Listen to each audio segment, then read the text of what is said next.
Hey everybody, this is Modern Refugee. I had somebody ask me to comment on the potential shipping crisis and shortages, kind of my take on stuff. And I have mentioned some things in the last few months, starting particularly in January on this topic. And I've said this for quite some time already. I expect some serious problems this summer coming up, and that is just one part of it. I expect there's going to be quite a lot of backlash, perhaps even civil unrest in more populated areas over the summer. But getting to the shipping thing and the shortages,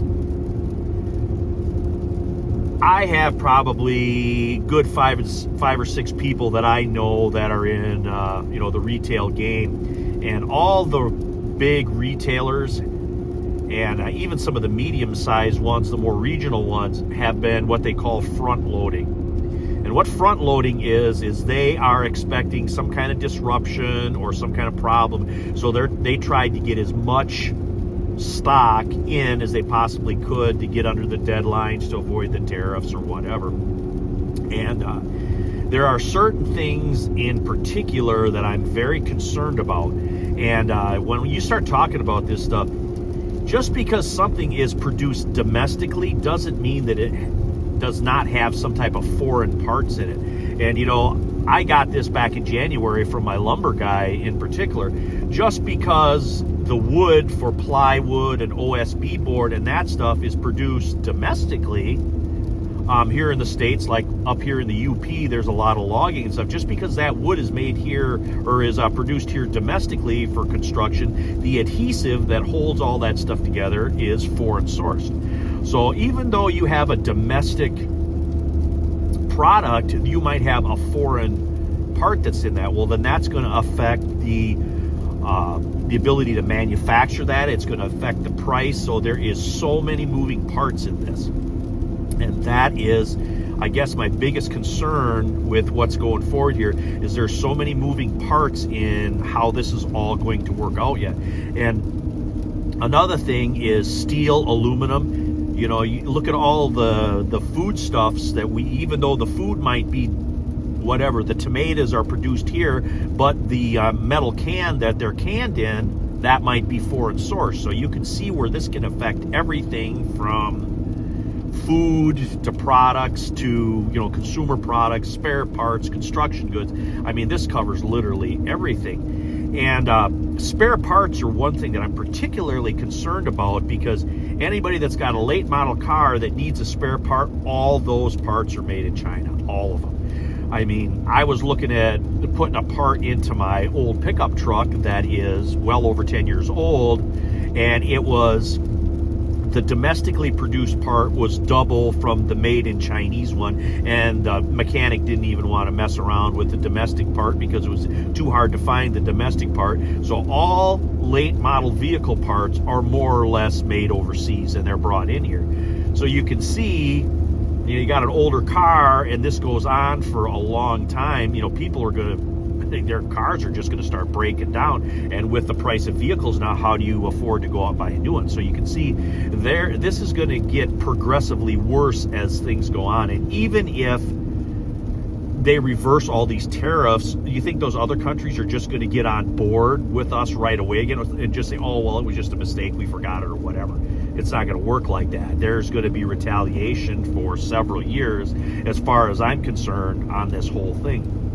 And well, we have stopped at multiple stores on this trip here just to check things out. And while I haven't seen any what I would call hardcore shortages or panic buying or anything like that, eventually the stuff that we have, here is going to start running out, and it's going to start affecting the stuff that we do produce here slowly, and it's going to ratchet up. And you look at all small consumer goods, things like used coffee makers as an example. There isn't a domestically produced coffee maker. So if you got Grandma and Grandpa's old coffee percolator that you use on the stove, you might not want to get rid of that or donate that to Goodwill or put that in your summer garage sale. You might want to keep that. So,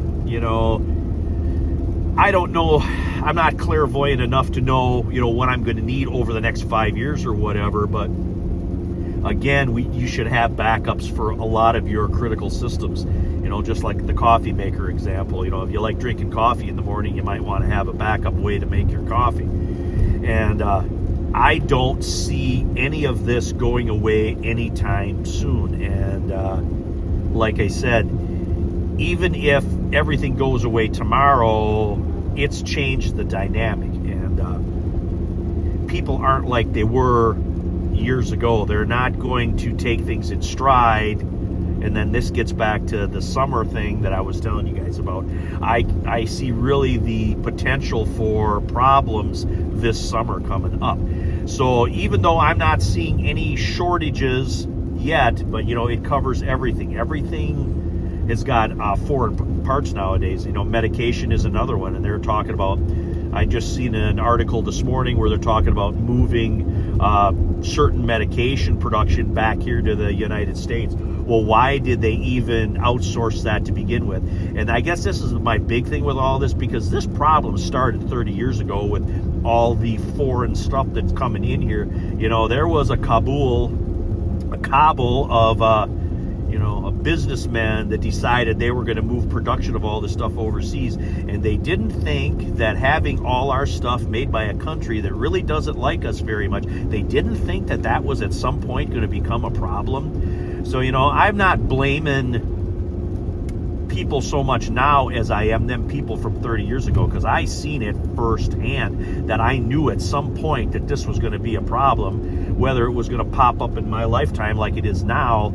And here we are. Now we have to figure this out. But that's why we prep. That's why we have redundancies and everything. That's why we learn to live as, Spartan as possible, because you just never know when these things are going to come up, But I have confidence in my subscribers and my viewers that they have the ability in them to figure their way out of this. That's what separates, preppers from non-preppers. We have the ability to figure stuff out and come up with alternate plans, because it's right in our blood, it's right in our DNA. But anyway, I just wanted to comment on that because somebody asked me about that. Well, we're taking a little drive here on US 2, but I appreciate all my subscribers out there. Hope you guys always get some information and some entertainment out of my videos here. YouTube has become a great place to not only learn skills, but also share information like I'm doing here today. Anyway, you guys have a good one.